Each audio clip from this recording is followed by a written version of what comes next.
There is a particular kind of tired that arrives before anything dramatic has happened. It can show up in adding goals and metrics to a once relaxing hobby.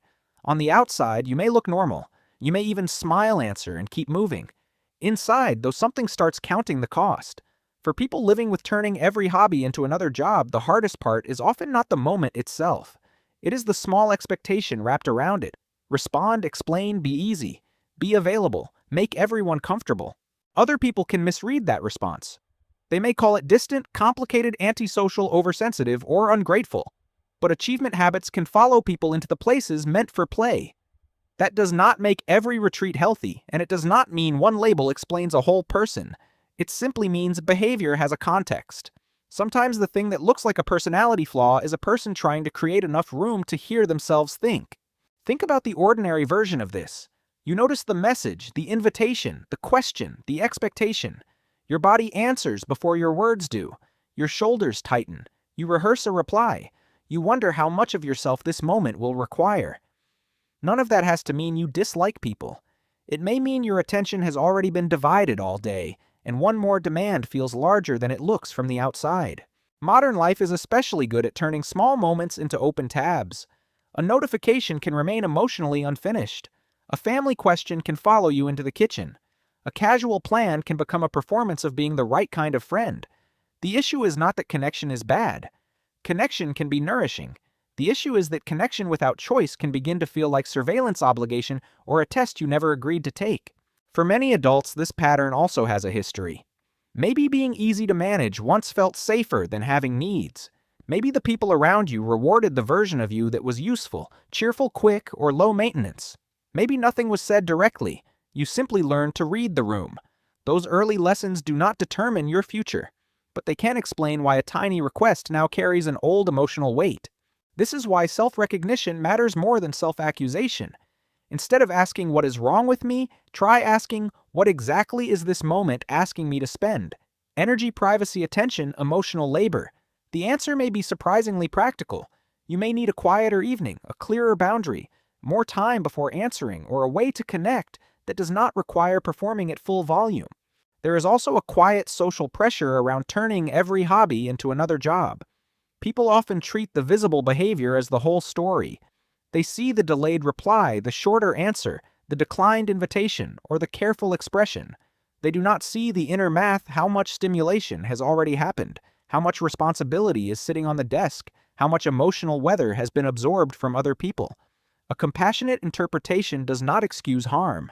It makes room for reality. You are allowed to be curious about what helps. Some people need a transition ritual, a walk around the block 10 minutes with the phone face-down music that asks nothing, a shower, a locked door, or a cup of tea before re-entering conversation. These are not magical fixes. They are small ways of telling your nervous system that one chapter has ended and another can begin. The point is not to become perfectly calm. The point is to become easier to find. There is a difference between preference and fear, and you do not have to solve that difference in one dramatic breakthrough. Preference says, this is how I recover. Fear says, I am not allowed to be seen. Preference gives you energy back.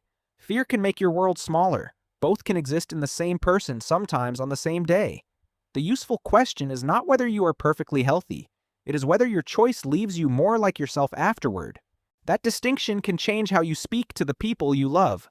A boundary does not need a courtroom argument. I can't talk right now, but I can tomorrow.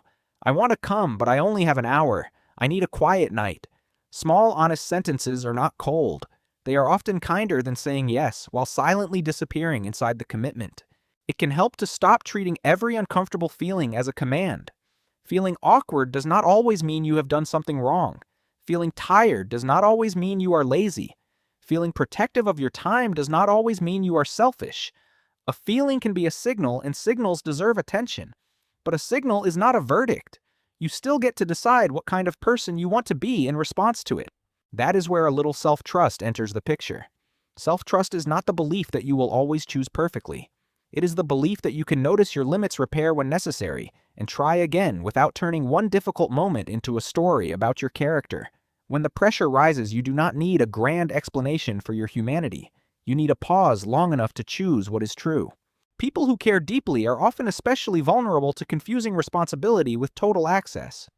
They sense a shift in someone's tone, remember the unanswered message, and start writing explanations before anyone has asked for one. Care is valuable. But care without edges can become a full-time job no one assigned you. You can be attentive without being permanently on call.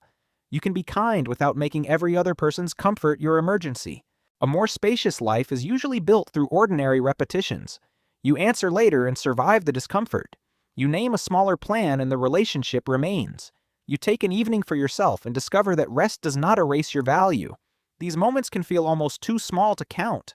Yet they are how a nervous system learns a new association connection can include choice, and choice can include warmth.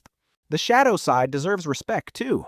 When you are tired of being misunderstood, withdrawal can feel wonderfully clean.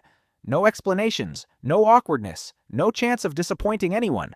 But complete withdrawal can also protect you from the very hourly experiences that would prove you do not have to earn belonging through performance. The goal is not constant access. It is enough safe access to remain connected to your own life. A useful experiment is to make the next step smaller than your inner critic expects.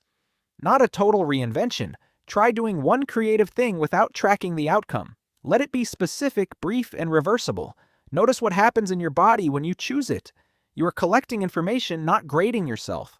Over time, these small choices can teach you that boundaries are not walls, and closeness does not have to be exhausting. This matters because adulthood often rewards people for looking endlessly adaptable. We praise the person who is always on, always pleasant, always reachable, always willing to absorb the extra task. Yet a life built entirely around other people's comfort can leave no room for your own signal. Unmeasured joy is not selfish. It is one way of staying in contact with the person you are when the room gets quiet. Maybe you are not difficult. Maybe you have spent a long time translating yourself into a language that made everyone else comfortable. The next chapter is not becoming louder, tougher, or more available than you are. It is learning which forms of connection let you stay present without abandoning yourself.